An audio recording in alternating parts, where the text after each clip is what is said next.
Hi, my name is Tom DiBiase. I'm the programmer for the Minnesota-made portion of the Minneapolis-St. Paul International Film Festival. We'd like to welcome you all today to our panel discussion. The festival is presenting over 250 films and 80 visiting filmmakers from 60 countries and runs through this Thursday, May 3rd. This year, during the festival, we'll be showing 11 feature-length documentary and narrative films and 40 shorts and 4 programs, all made by Minnesota filmmakers. Many of the films are still to be shown, and we encourage you to come down and get involved in the festival, and you can check out our schedule online. Today we're pleased to have our third panel of the festival. We'll be talking with 5 young Minnesota feature film directors this afternoon. Mung Vang and Brian Fu co-directed their first narrative feature, Journey to the Fallen Skies.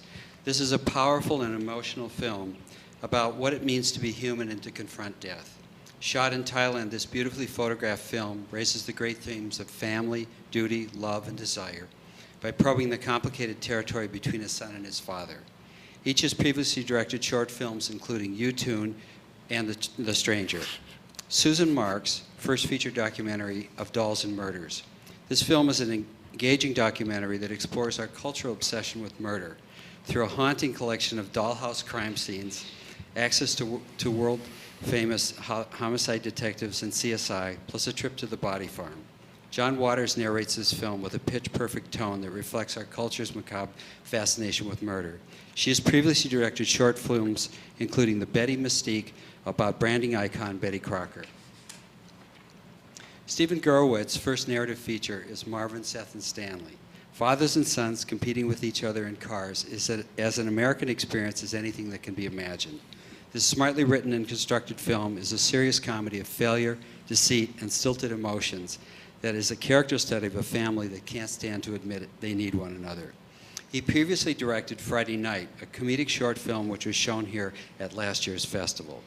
Joe Dressel's second feature film narrative is Hope. It is a very funny and dark comedy featuring a renegade guidance counselor, Tony Hope, who has declared war upon illicit drug use by the student body at Andrew Jackson High School. He often resorts to vigilante methods to enforce his one-man prohibition, where the botanical activities in the high school greenhouse are of a mind-expanding nature. His previous feature, Rough Tender, also premiered at last year's festival and won the Best Minnesota Feature Award. We're pleased this afternoon to have Andrew Peterson with us to moderate the panel. Andrew is a producer at feature film production company Werc Werk Werks. At Werks, he has co-produced Life During Work Time, Howl, Thin Ice, and Darling Companion. Andrew is an award-winning filmmaker who has been working in independent film for over 15 years and is the director of programming for the Provincetown International Film Festival. Please welcome our panel. Thanks, everyone. In watching all the films, I was, obviously they touch on a variety of topics and different approaches. What they all have in common, though, is realizing your visions on a relatively modest budget. I was struck, Stephen, with yours. There seemed to be a really great marriage of budget and content and approach. At what point did the budget start to affect the creative, or did it go the other way around? The budget, the script was all set, and the idea of it, it was probably written with a small budget in mind, not an exact amount of money, but we did know we were going to be limited by a budget. Once we actually found our budget and had it, we stuck to it like perfectly and never went over anything, and it never limited us once we were actually filming the movie. You shot film, correct? Correct. Because a lot of people look at that as being sort of an expensive process. Yeah. Was that always the plan? It was, yeah. Yeah, we were always that was a big part of the budget. There's pretty much most of the budget was shooting, buying film, shooting film, processing film.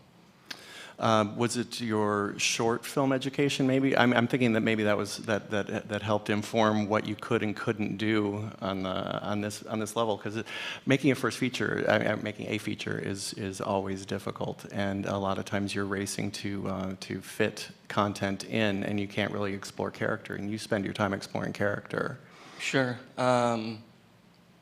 Yeah, a lot of the character that came from the script, and also knowing the other people in the movie are a friend of the actors, that is, a friend of mine and my own father. So I knew them very well. So that character, it was easier probably to find that character. And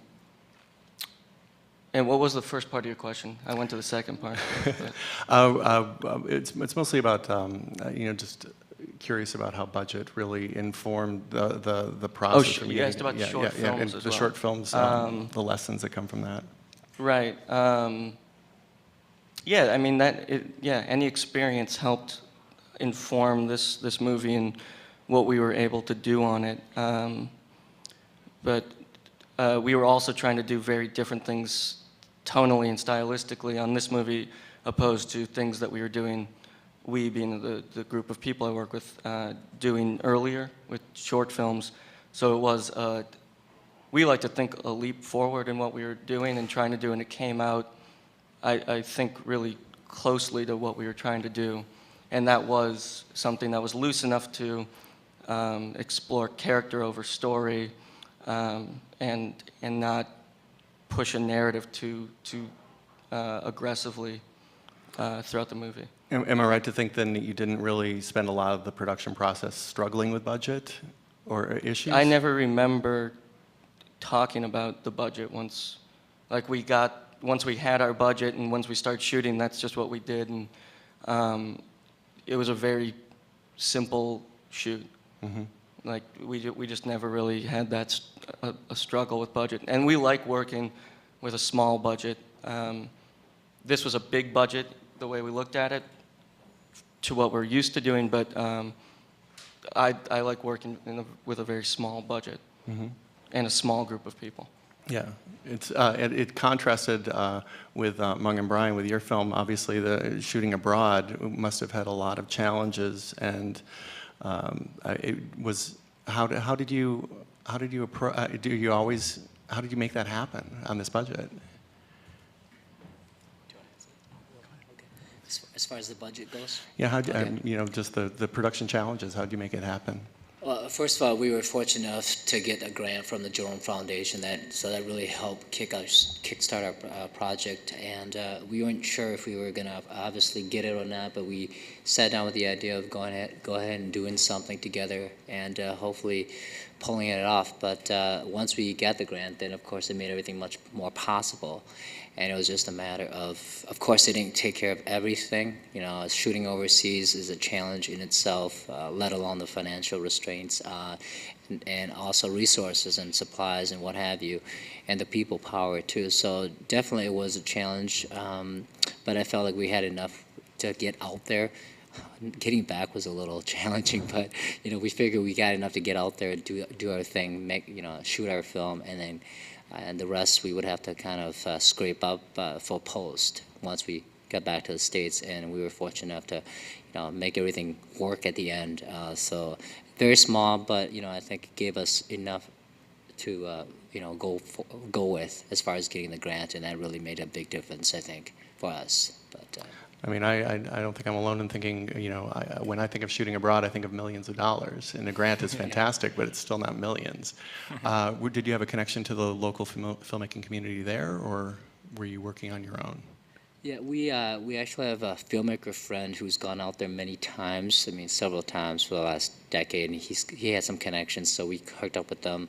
When we got there, we hired a couple guys to do PA work and driving us around, because for many of us, it was the first time being out there in Thailand, especially in this Hmong village called Hanoi, which is kind of like the Hmong Hollywood of the world, if you will.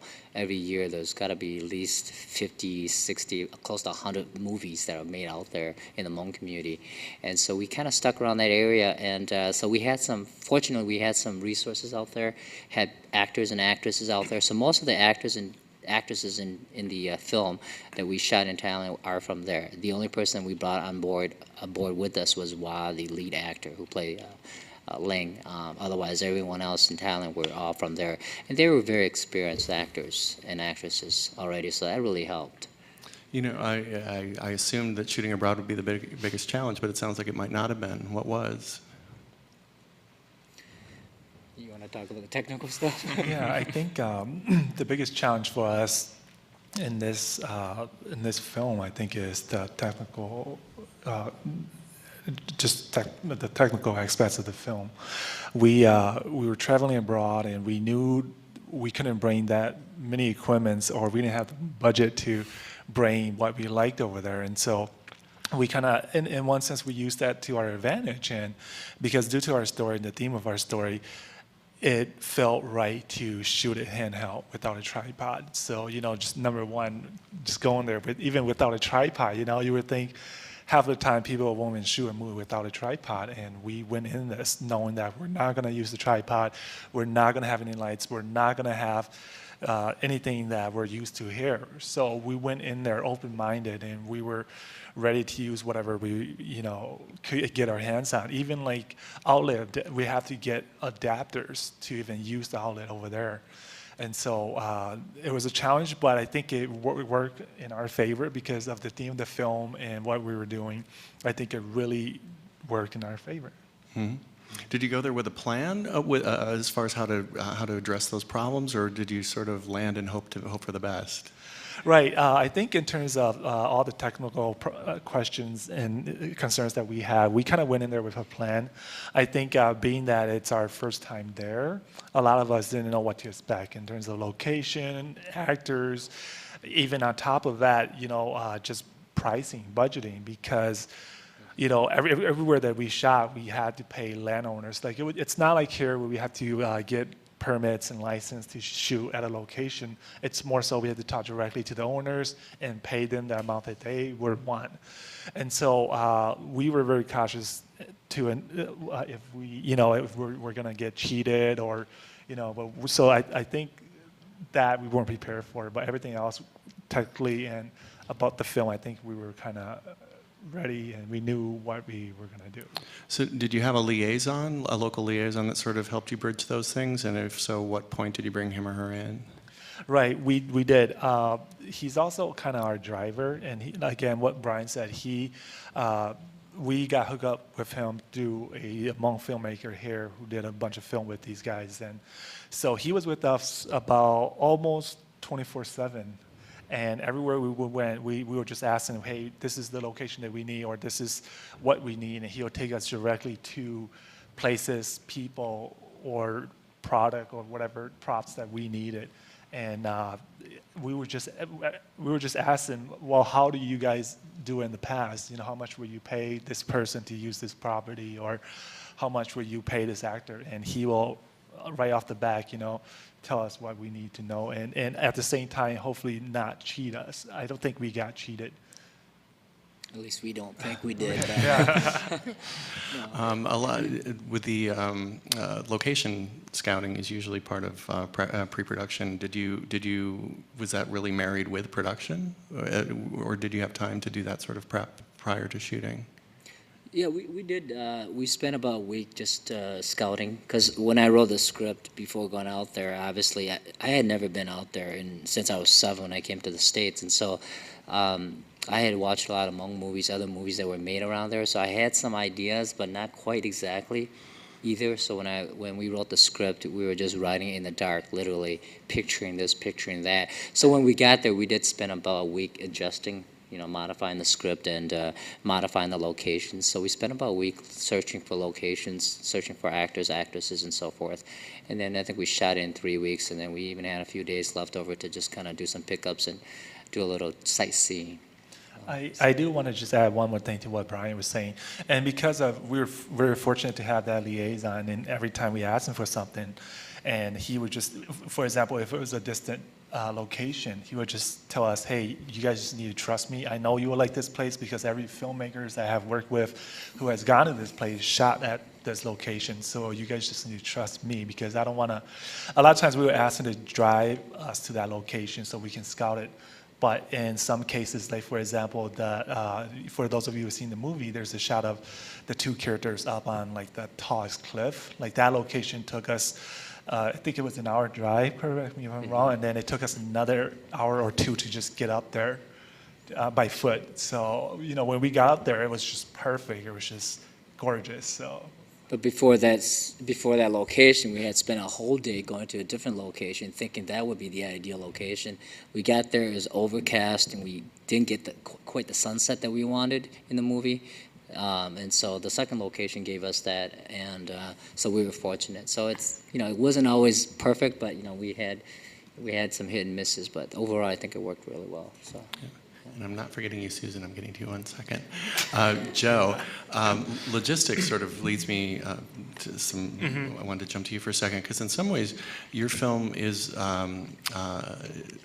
It's most familiar to me in that you're, it looks like you went through a traditional casting process. You had maybe a casting director, I'm not sure, but the locations, the scope of your film is very familiar to, say, a Hollywood film. In storytelling and in locations and logistics.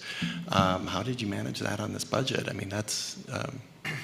Well, we just kind of went into it and said, that's kind of our theory, which is we wanted to make a movie that was like that,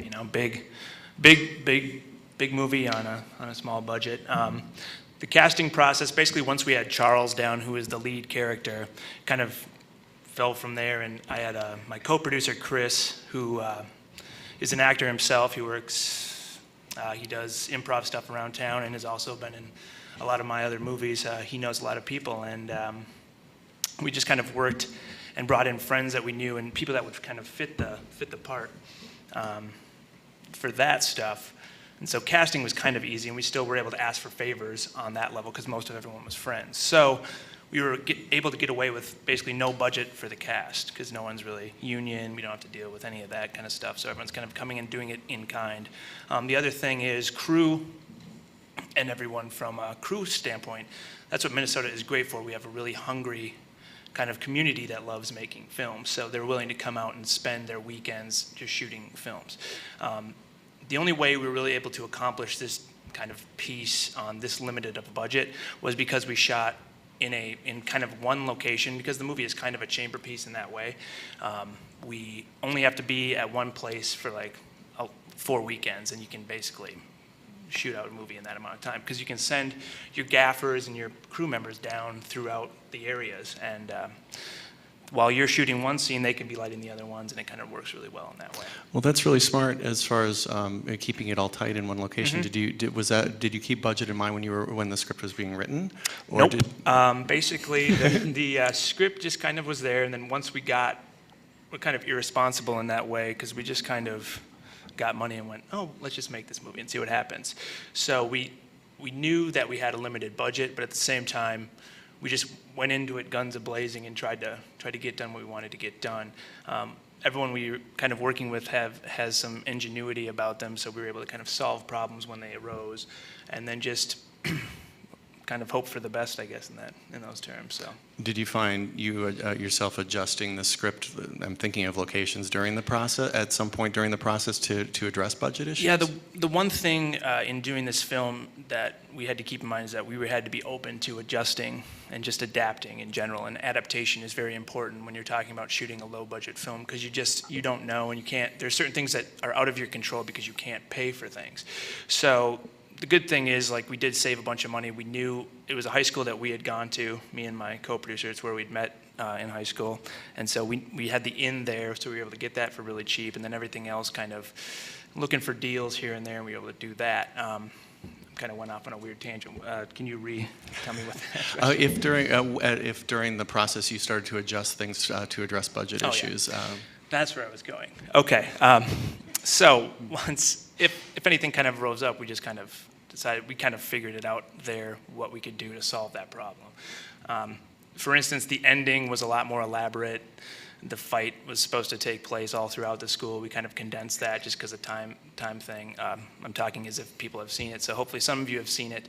But there's also some things where we couldn't do certain scenes just because the budget wouldn't allow, and we just didn't have the equipment to do it. Like, there's a scene where he's supposed to hang a student from the flagpole, and we just weren't going to be able to do that in the budget that we had. So that's kind of an example of what it was. And then you brought in during post, there's a lot of post that was done in this film. Yeah, post kind of saved this movie in a way. I mean, we went into it and we shot it, and then going through the post process, we realized there were some problems with, color temperatures and just over exposures and things like that. So we were able to come in and post and kind of adjust some of that stuff, which is really nice. And that's the freedoms that, you know, just digital and the digital age that we work in kind of allow us to have too, and that's the good thing. But right now is a really good time to be making low budget features because there's a lot of tools that you can use, you know, from the After Effects and all the, even the simple little filters in Final Cut that kind of save things. So. And post is really expensive. Did you have, it was Splice Here is that correct? Or where did you do the post? Yes, we actually, you know, we spent a good amount of time on our own trying to do a lot of color correction, and I brought in a friend of mine who had done sound work to kind of work on sound for the film. And then we had a screening for it, and then in that screening, kind of figured out what we needed to do, adjusting the story and the tempo of and how the movie went. So we had a screening last summer, actually, and from there kind of realized we needed to fix a few things, and then kind of approached Splice and talked about how we could kind of work out a mutual thing and figure out what we needed to do from there. And they were great, and we spent some time over there doing some color correction and some sound, and it was a good experience. So, and they really upped the value of the film and the way that the film looked too. So that was good. Yeah, yeah. And Susan, I saved you for last year. Everyone else has made a narrative. Yours has narrative elements, but it's mostly a documentary. And I assume that was a little easier for you to deal with budget because maybe you could make it on your own timeline, or what kind of constraints did you have? A production period you had to meet? Well, no, we didn't have any constraints at all. Budget was a big problem for us, though, because we never actually raised the money for the film, with the exception of a Jerome grant. Had we not had that Jerome grant, we really couldn't have even gotten the film off the ground. And we did have a private investor. Someone who invested, you know, to the film, hoping to get paid back, which will eventually happen. But other than that, we were really on our own, and so we sort of did it piecemeal, which is not what I would recommend for filmmaking at all, because it was pretty stressful and it dragged on for a couple years because we were never able to raise the money for the film. So we wound up not being able to do everything that we wanted to do, and at one point we just had to say, well, we just have to finish this the best we can. So we actually really benefited from the generosity of HDMG, a post house that helped us finish the film, and Blue Moon Productions, where we did all the editing for it. Had we not had that generosity, you know, we really wouldn't have finished the film. And of course, one eye-catching piece of the puzzle for you is John Waters, and I wanted to speak with everybody about casting, but jump off with you. At what point did he come in the process, and how did you land him? John Waters. So this is the story that I like to tell about John Waters.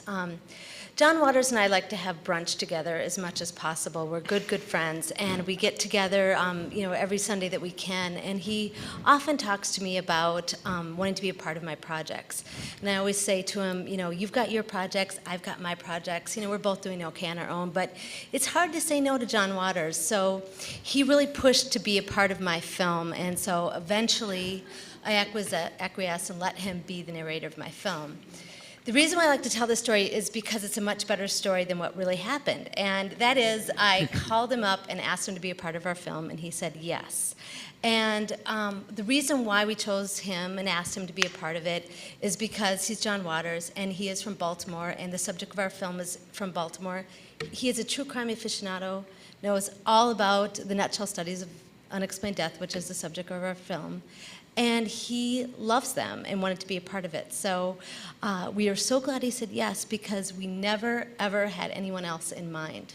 Yeah, it's you know, casting is so crucial, and I mean, you could have easily gotten anybody to narrate it, but it's a nice marriage with him. And to me, it struck. I'm familiar with John as I work with him at the Provincetown Film Festival, and I wasn't sure if you were aware of it, but you were, of his huge love for crime and for any sort of seedy crime stories. He's all over it, and he just jumps on board. So that's an example of a really smart ask, you know, that comes out very quickly. Well, and it's kind of neat because when he saw the film, he was actually in Provincetown when he watched it, and he called me up and told me how much he loved it because of the true crime. He doesn't like the sound of his own voice, but he actually liked his voice in the film, so that actually became part of his demo reel, because he does voiceover work, which of course we were very proud of that he would want that. But he said that I taught him a few things about true crime, and I thought, how could I teach him anything? He knows everything there is to know about it. So that was really, really gratifying to hear that. And Stephen, talking of casting coups, you managed to land yourself and your father in the film. Mm-hmm. How was that always the plan? Yeah, it was written with, I think that was a part of where the idea of the film came from, was thinking about us as characters being in this experience, which for those who haven't seen it is us going on a camping trip. And I thought it'd be, at least at the very least, somewhat funny. And once I had written it, you have to present that script to the people who you want in the movie. And so I was a little bit dreading the idea of having to talk my dad into doing that, because he's not an actor, but it was a big part of the story, was having a closeness or a relationship with the actors in the movie. So that was the most important thing with casting. A little method, more sort of hoping some of those dynamics would spill over on screen? Or yeah, no? I mean, that's fair to say. And to finish really quick, I was a little, honestly, you might not believe it, but I was a little reluctant to do it myself. Yeah. But in the end, went for it. Have you acted before?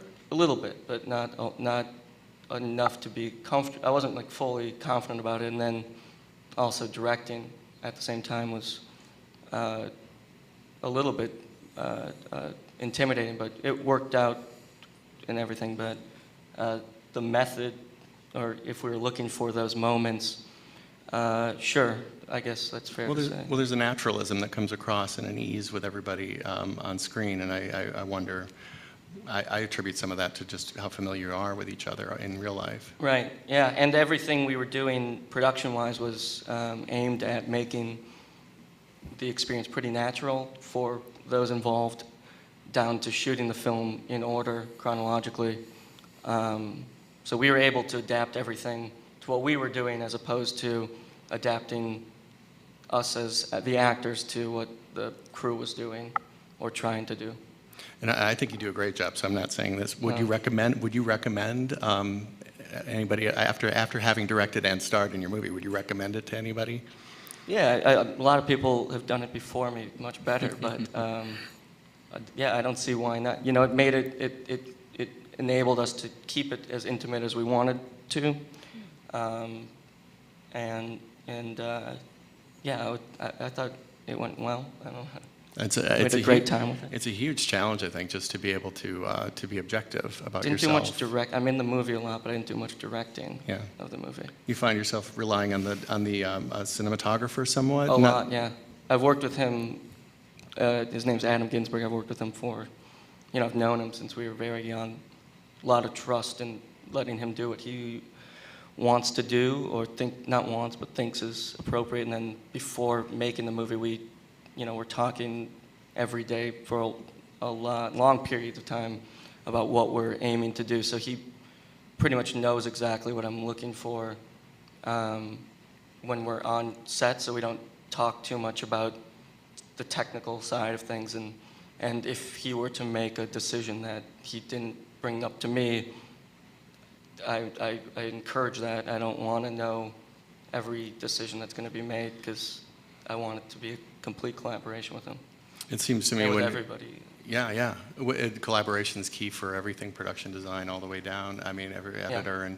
But when you're directing yourself, I think the relationship with that close relationship with a cinematographer, it's always important, I think, in anybody's film, but maybe even more so with yours. It's probably everybody's, but I just know my own experience, but yeah. Yeah. And I was curious with casting with Mung and Brian, with yours, was your actor does a great job. Was he somebody that you found, or is he a friend? Wai is actually a friend of ours.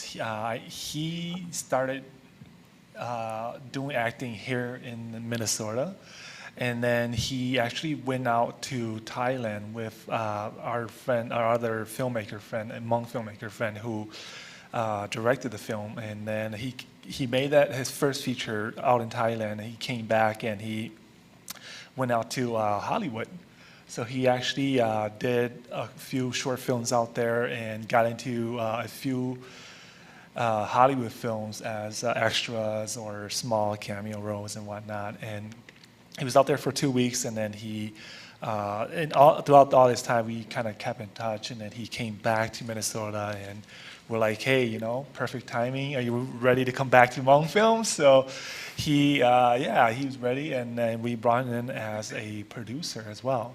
So he acted as a producer in the lead role.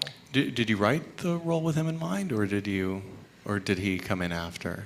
It was after. I mean, we knew though. I mean, I guess we actually knew that he was going to be playing a role when we sat together, and when Hmong called us up, he said, hey, let's get together and make a movie. And it was myself and Hmong, we sat around at Borders when it was still around.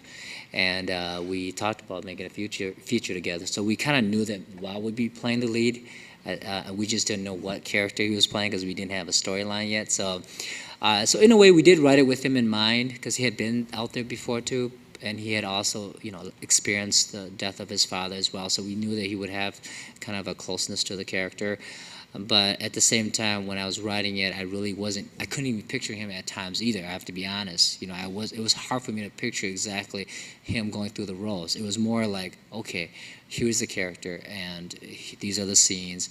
But we also knew that, if anybody in the community would be able to pull it off, it would be Wa, because he's got a ton of experience in our community. And it's one of those films that if you haven't seen it yet, and when you do, there's a lot of close-ups, so you need a really experienced actor for those. Not to say somebody off the street couldn't do it, but I think having his experience really paid off in this particular film. So. And Joe, with speaking of actors, directing actors, your film has such a specific tone, and it's a tricky one, and you pull it off so well. It's like, but that you have to get every actor to the same place. Yep. It's easy for them to go all over the board. Right. How can you speak a little bit about your experience and challenges with working with such a large group of actors and getting them to get what's in your head? Mm-hmm. Well, specifically on the lead actor in the film, Charles, the character has a certain way that he has to be in order for him to kind of be somewhat believable, because the movie is kind of so big in a way that it's important for me to bring all the performances down so that it kind of feels more real in a way.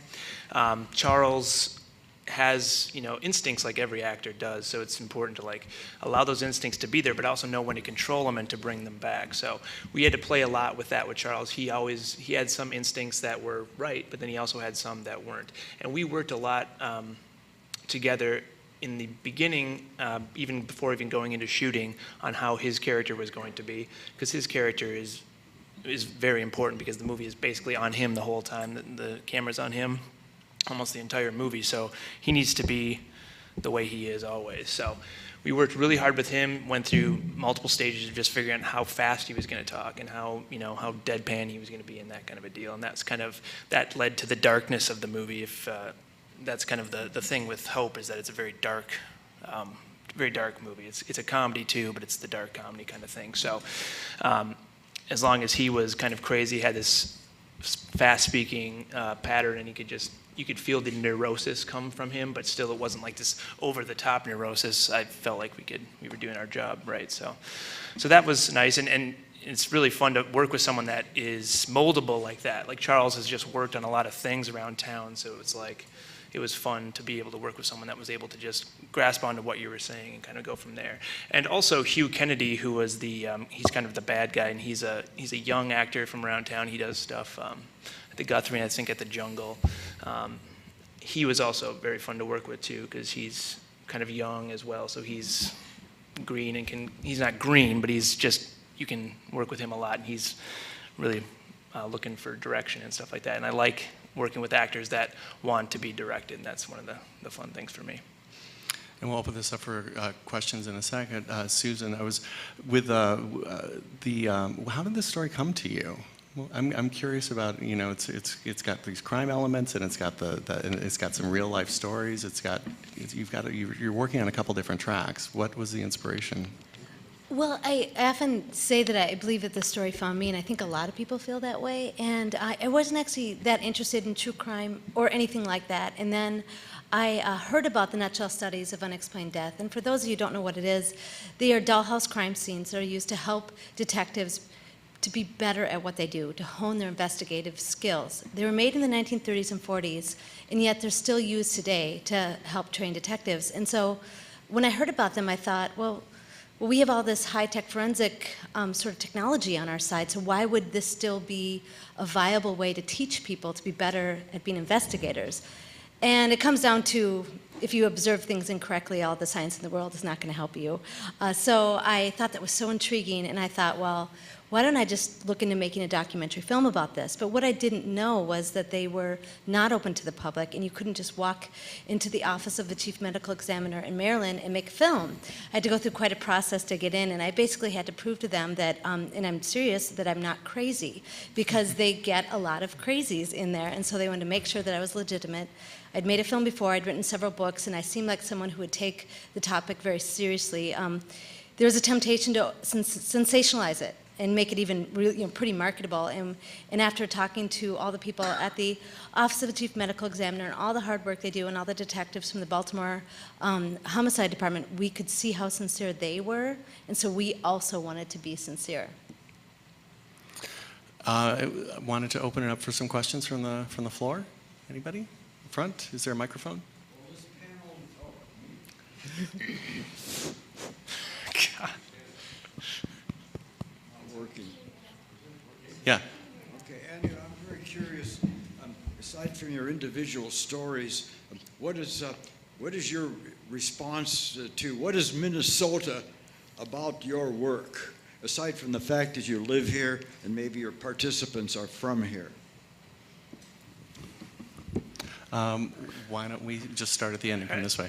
For me, what's Minnesota about what I did is I just like, to me, it's showing what we're capable of doing. That's kind of what I like about my film. And it shows like the spirit that Minnesotans have as far as like going in and just getting into working on projects and just making things look as best as they can for as little as we want to make it for, you know what I mean? So there's nothing really that stands out and says, oh, we're Minnesotans and this movie is about a Minnesotan who does this. It's more just showing the world that Minnesota can do what everyone else can do, and we can do it for as little or as much as we want. When you answer this question, each of them, you're showing the world what Minnesota has. How's the world going to see this? What are your outreach plans? Where can this audience that's going to see this thing on MTN know where to see your movies again? Susan, you've done some festivals with your film. Is that how? Yeah. Can you speak to that role? Yeah, and I mean, I'd like to second everything that Joe just said. I mean, that's absolutely what I think we're doing with our film, and we couldn't have done it without the support of IFP and the Minnesota Film Board, and again, the Jerome Foundation, and many post house in town. And also quite a few people volunteered on it to make it the best that they could, and those people are all from here in Minnesota. We have been screening in festivals all around the world. We've had a pretty good reception in Australia, and we were picked up for distribution, and we went on sale last week, so people can find our film online and purchase it, and find it in some stores and purchase it, and there'll be more things like that happening. Perhaps it'll be on TV. We haven't worked out all the details yet, but things are happening on it, so the world will get to see some examples of a Minnesota film. And as far as outreach goes, I think you guys, other than festivals, did you work with the local filmmaking community? I assume was involved to some degree, but maybe the local Hmong community? Well, I do want to say that a lot of Hmong films that are being made go strictly to DVD. And I think with our film, Brian and I talked about being one of the leading films to step outside of that trend and go to festivals or go to mainstream. So yeah, we did do private screening for the Hmong community just to see how they would react, but to our surprising, they're just not used. Hmong films are made, I don't want to call a lot of Hmong filmmakers amateurs, but they're not made to the standard that to the standard of what we see. And so when a lot of Hmong audience sees our film, it may not be to their liking. And we find that non-Hmong actually enjoy our film more than Hmong audience. And I'll let Brian add whatever he's. Yeah, I think that we definitely want to go beyond just the Minnesota boundaries with our film, and I mean, as far as the Hmong community goes, I mean, I think we've already touched on a national level already. They know about our film. They know that they want us to come to their cities and to screen it, but obviously, you know, we haven't been able to do that. But our intention with this film was always more film festival route. We did some testings here and there, and we did find what Hmong just said to be true. And so we definitely want to go beyond just the Hmong community and the Minnesota community. Even though it was shot mostly in Thailand, it's about a Hmong man who lives in St. Paul, Minnesota, and goes back to visit his roots in Laos. And so there's that connection, you know, a strong connection between the States and Laos, or, you know, where we shot it. Initially, we actually thought about shooting it up in a cabin because we didn't have the grant to go out there. But once we realized we had some funding, then we decided, hey, we'll make this journey to back to Laos. So it's I think it's a film that can cut across the board, and we do want to go beyond just, you know, our limitations here, geographically as well as the Hmong community. And then to wrap it up, Stephen, any Minnesota components to your film, and how you plan to get the film out? Sure. The components, you know, it does take place in Minnesota, kind of obviously. It's referenced in the movie, and then it also plays a part in the movie, I guess. The passive aggressiveness of the characters, maybe. I don't know. But the outreach discussion, I think, is best. What they said is probably better than I can do. I don't know much about it. That's not really my strong suit. But I might lobby Susan to include our movie as a special feature on her DVD, and then just a special feature, and then more people would see it. Right. Sounds good. We Another just made a question? deal right Yeah, there. right. We all witnessed. Another question? Joe, I've got one for you. Yeah. You said you did your film on digital. Yep. What camera did you use on that film? The camera that we used was the Panasonic HVX 200. So this was a while ago.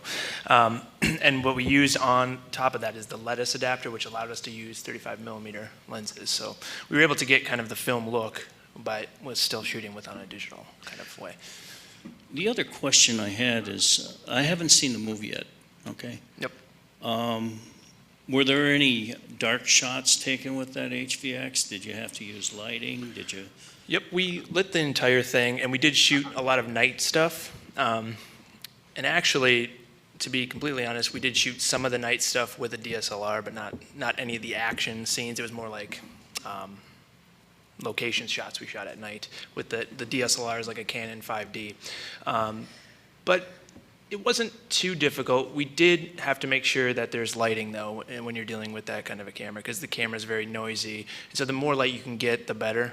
And obviously, you know, night light design, you know, there's still design that has to go into it, and you still have to light a night scene.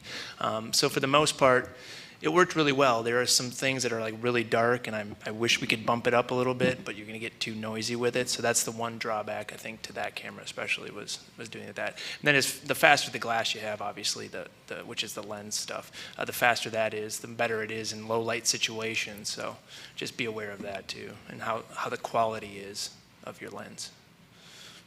Okay, thanks. Yeah.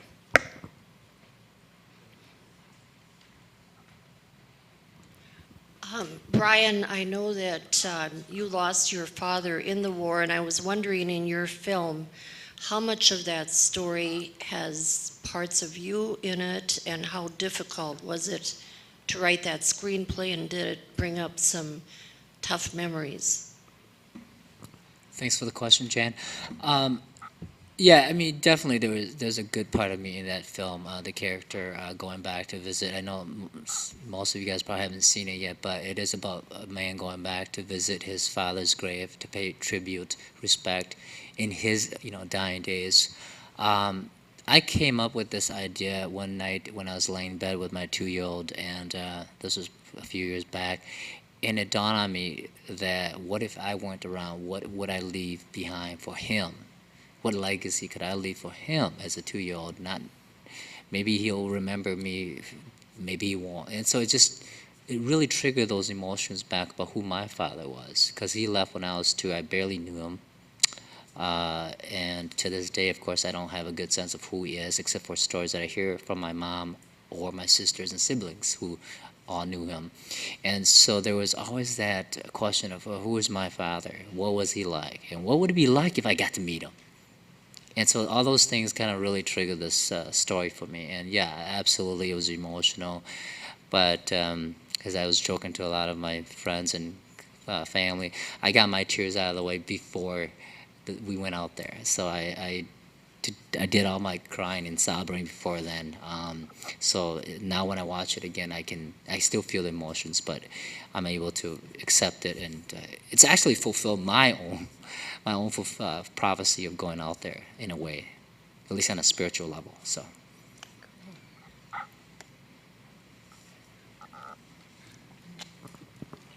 Back to this Minnesota question. Do you have any regional feeling? What do you think about regional filmmaking versus universal, or whatever the contrast might be? The only films like Sweetland, for example, or the Wild Bill's Run in the festival here, but I don't see a great deal of regional interest here. Maybe, is it because of the sociology of this area now? Is it a generational issue?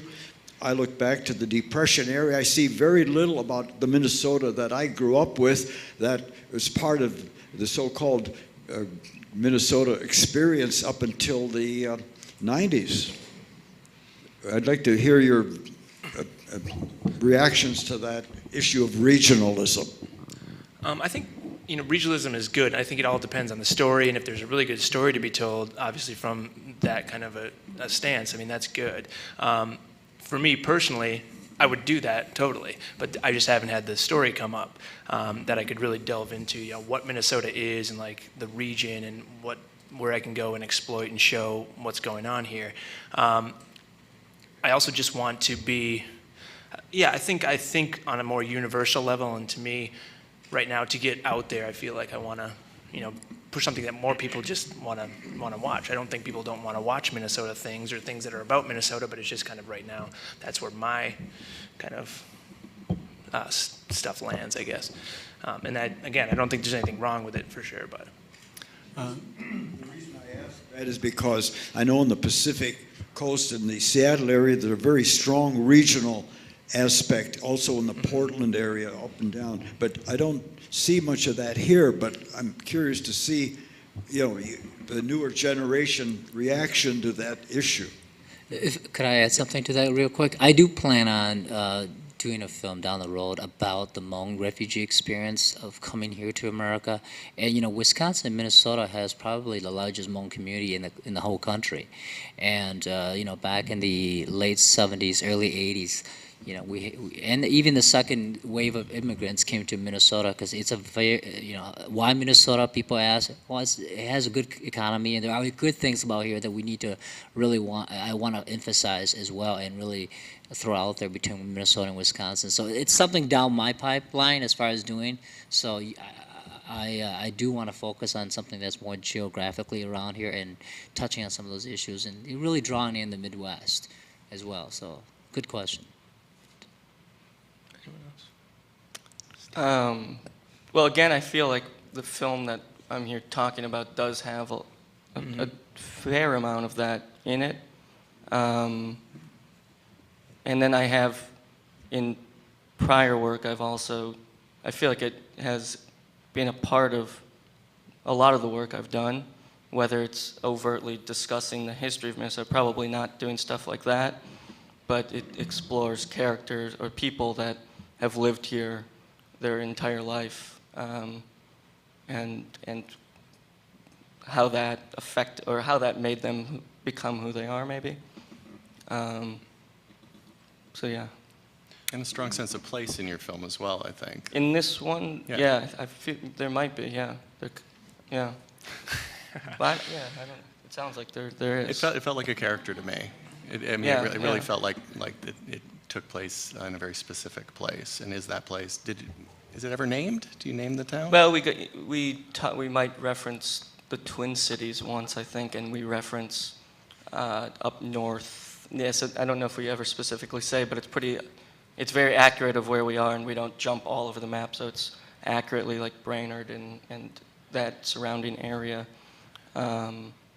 Yeah, I feel like your film is definitely where Al's going with that regional thing. I think that's kind of the nice mix you get there, where it can be universal, but at the same time, it's got those things. So I think Steven's film it sprang out of this earth. So Right, sort of the right. story came out of here in a very specific way. And you're It may showing, not say yeah, it, but and you're showing our beautiful kind of environment that we kind of live in here. going, Kind of keep do that. So, but it's also very universal. It feels like it's into a broader conversation in filmmaking right now. It's not just specific to the. Yeah, we Minnesota. didn't ever want to make it too specific, but we wanted to be realistic and accurate about this is where we are, and not create a fictional place. It was this is where we were in the movie, and it's obvious and accurate, but we didn't want to make it so specific that others couldn't relate to it. The whole movie kind of plays on a kind of typical cliche of fathers and sons going on this camping trip. It's a very cliche movie. Other questions? Andrew, could we hear what they're going to do next? I'd like to just hear what they've got that on the back for next time. Sure. The question was, what's up next for everybody? Susan? Well, we are running with a theme a little bit. My producing partner, John Dean, and I are looking to make a couple more documentary films, and one of them has to do with the heroine in our film, Frances Glessner Lee, who made the nutshells, because we found out a lot more about her when the film was over. Her family was not forthcoming with a lot of information until they saw the film and thought it was all right and thought they might share a little bit with us. So now we have another story to work on. But we also have a couple other films in mind that are a little bit too early to talk about. But I also have been working on writing all the time, and I wrote a screenplay, and it actually takes place right here in good old Minnesota. So maybe someday we'll see that come to light. And Joe, are you going to explore similar things, or are you going to take a departure? No, we're going to continue to explore some more stuff. We just recently shot a TV pilot with an improviser out in Chicago, and we also recently just shot a short that we're also going to be finishing up here in Minneapolis too. And then we're currently fundraising as well to kind of raise money for the next feature that we've got. We've got a couple of things that we're thinking about doing. So. And Brian, you sort of addressed that. Would that be your next project, the one you were? It's down there as far as the future goes. Currently, I just shot a short film too, and hopefully I'll get that out to some festivals. But I am in the process of writing some screenplays, and got some ideas as well. But a lot of it, of course, depends on moolah. So that's the biggest hurdle right now. But definitely, I want to keep going with this. I know that ultimately I want to continue making films here in Minnesota and then overseas. But right now, I think I'm kind of leaning more towards overseas just because it's cheaper, and the ideas I have are geared towards over there. The next feature that I want to focus on is a story that takes place post Vietnam War, Secret War era, and after the war, there's just this huge flood of refugees that escapes in the cover of darkness into Thailand, and I want to explore that journey between Laos and Thailand and what they had to go through. So I think that is my next feature that I want to focus on, but definitely, ultimately, I want to come back here to Minnesota. And Stephen? Yeah, I don't have any specific project that I'm working on at the moment, but there are a couple of things I've got kind of on the horizon that I'm planning on doing in the near future. We just started showing this movie last week, so that part of this film is pretty new to us still. Mm-hmm. So I'll probably work with that, as well as other filmmakers I know. I'm always looking to work on them with them on their projects. So there are some other projects, other filmmakers' projects I'll be working with. Do you have a sense if your next project might be a similar approach or maybe a departure? I'm thinking like with cast or right. scope. Probably a different cast. No offense to my dad, he did a great job, but I don't want to make a whole career out of that. Unless his career takes off, and then then I'm going to ride those coattails. But approach and style, I hope to take what we were trying to do many steps forward. You know, the look and style of what we were doing was because of other films I like that do it much better. So every time I watch those, it makes me want to make more movies to do quite better at. Well, by accident or design, we've timed this perfectly. We're given the 1 minute. Mark, I wanted to thank all of you for coming in. Congratulations. I should have started with that. Congratulations on making your films. It's a huge accomplishment to get a film made, and particularly a successful one, as you've all had here. So good luck with it for the rest of the trajectory. Awesome. Thank you. Thank you. Thank you, everyone, for coming. Thanks, everyone. Take that aside, take that on.